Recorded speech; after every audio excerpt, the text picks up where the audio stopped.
So,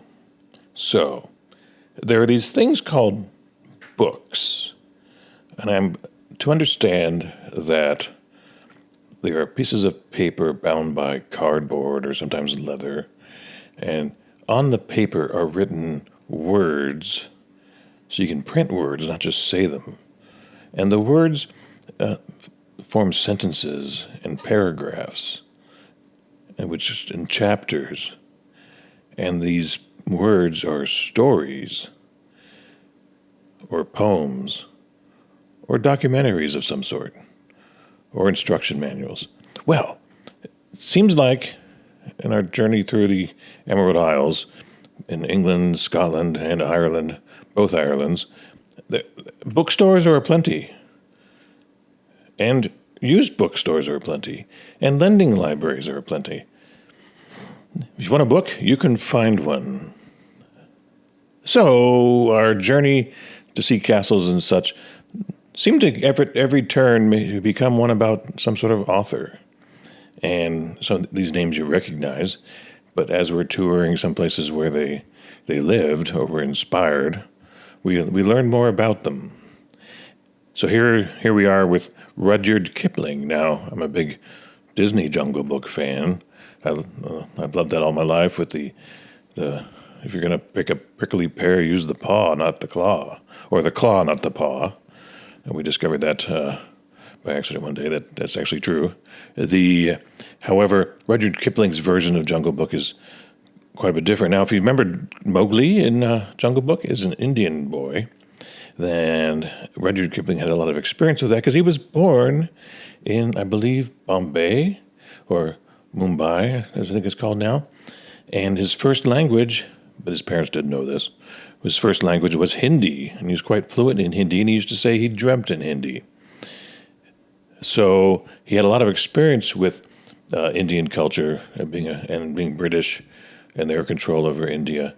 And he was born in the 1800s, and in fact he was born in 1865 in Bombay, and by 41 he won the Nobel Prize in Literature, which was the youngest person ever to do so. Well, so that time in England was rather distinct. So, for instance, the Gunga Din story, the poem Gunga Din, is about a Indian person whose job it was to bring water to the Indian soldiers in India as they were fighting some battle. So the poem goes on to conclude that a man should not be judged by his color of his skin, but by his character. And for Rudyard's time, that was a remarkable sentence to say, because of course people are judged by their skin color or the way they pronounce their words.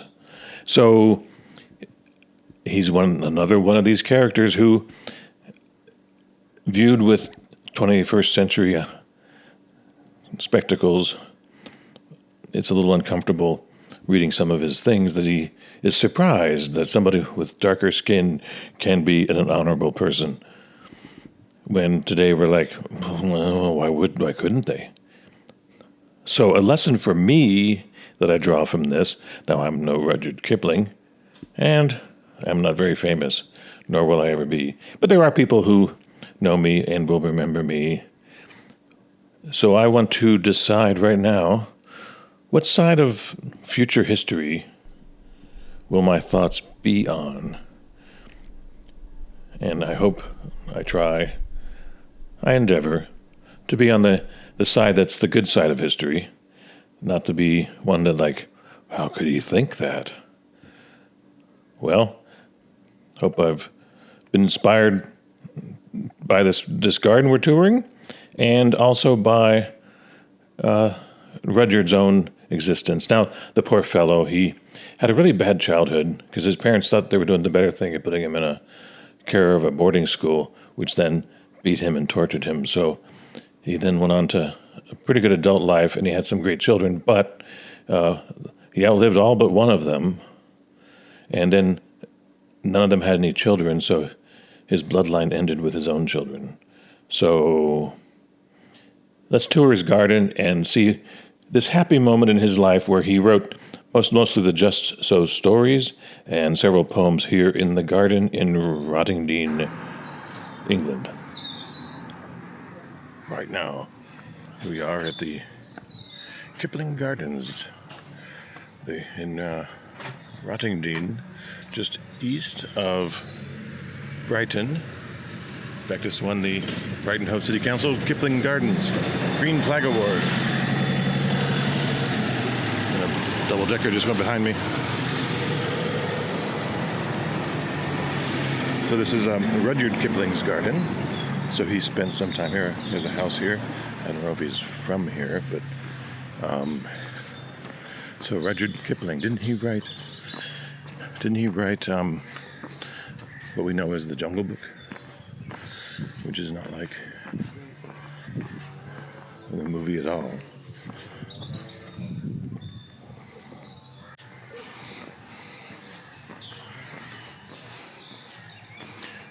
Ouch. So we just walked past the windmill, and that croquet club looks like a windmill. Here's Rudyard Kipling on Sussex. God gives all men all earth to love. The lot has fallen to me, yea, Sussex by the sea.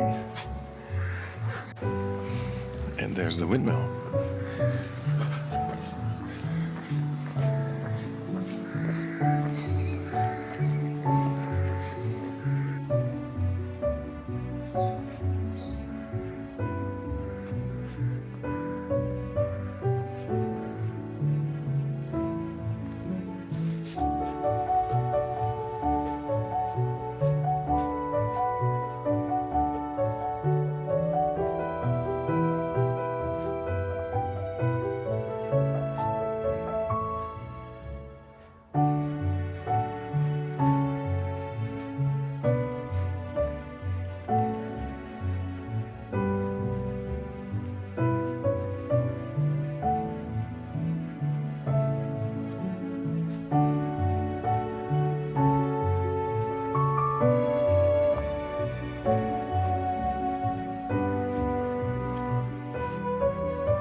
We have some blackbirds crowing there as we walk into St. Margaret's Church here in Rottingham or Dime.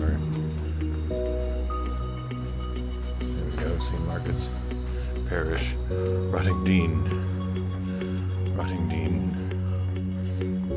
Commonwealth War Graves. Huh.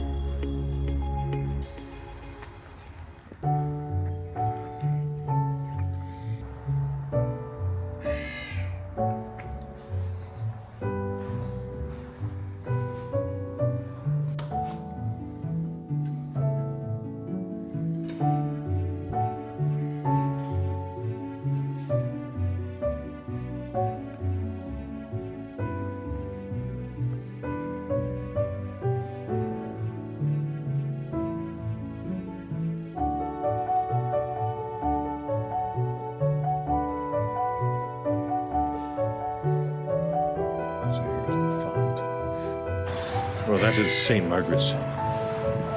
St. Margaret's Chapel, church. Here in Rottingdean.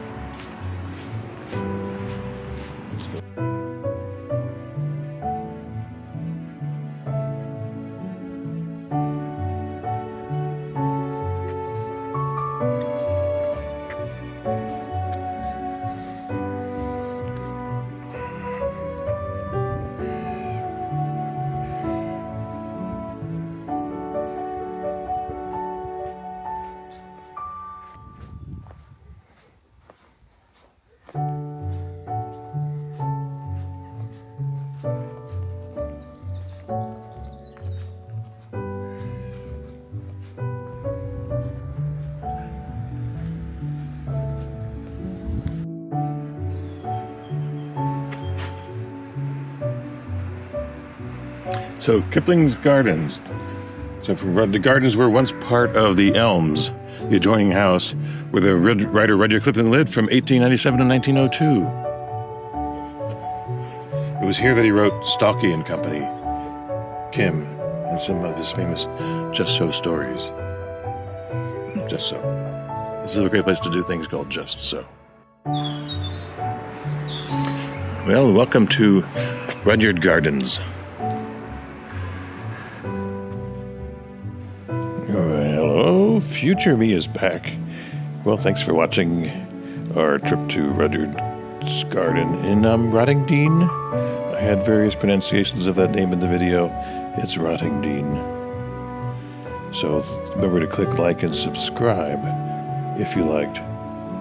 If you didn't like, click like anyway. It's cheap, it's free. And see the next video, which will be Arundel, and not the one from Frozen.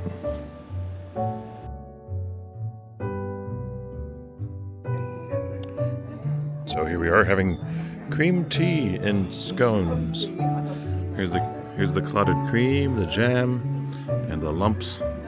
Those are actually cubes. And there's the regular cream and Earl Grey tea. Here we are at Rudyard Kipling's garden.